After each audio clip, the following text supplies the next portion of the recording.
حضرت سیدنا امیر معاویہ رضی اللہ عنہ پہ اعتراض کرنا در حقیقت امام حسن پہ اعتراض کرنا ہے، اللہ کے نبی پہ اعتراض کرنا ہے، بلکہ خود ذات باری تعالیٰ پہ اعتراض کرنا ہے۔ سوچئے کتنا بھیانک جرم ہے، اس لیے کہ جب حضرت امام حسن نے خود نبی کریم علیہ السلام کے فرمان کے مطابق جناب امیر معاویہ سے سلوک کی، ان کے ہاتھ میں ہاتھ دیا، ان کی حکومت کو تسلیم کیا، تو کسی ایرے غیرے کو یہاں زبان کھولنے کی قطعاً اجازت نہیں دی جا سکتی۔ نبی کریم علیہ الصلوۃ والسلام نے واضح طور پہ ارشاد فرمایا، میرا یہ بیٹا سید ہے، اور اللہ پاک اس کے ذریعے مسلمانوں کی دو عظیم جماعتوں میں سلو کرائے گا۔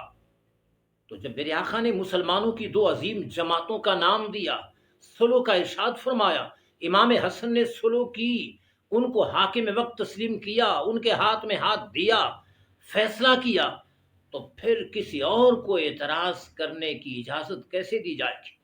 اور نبی کریم علیہ السلام نے جو کچھ فرمایا وہ خود نہیں فرمایا، بلکہ اللہ پاک کی طرف سے یہ حکم تھا کہ آپ ایسا فرمائیں، اس لیے کہ اللہ پاک نے قرآن مجید میں ارشاد فرمایا، وما ينطق عن الهوى ان هو الا وحی یوحی، کہ میرا حبیب خواہش نفس سے نہیں بولتے بلکہ ان کی طرف وحی کی جاتی ہے۔ حضور کا فرمان وحی الہی پر مشتمل ہوتا ہے، تو جب وحی الہی حضور کا ہر فرمان ہے، لہٰذا یہ حدیث بھی وحی الہی ہے، اور وحی الہی میں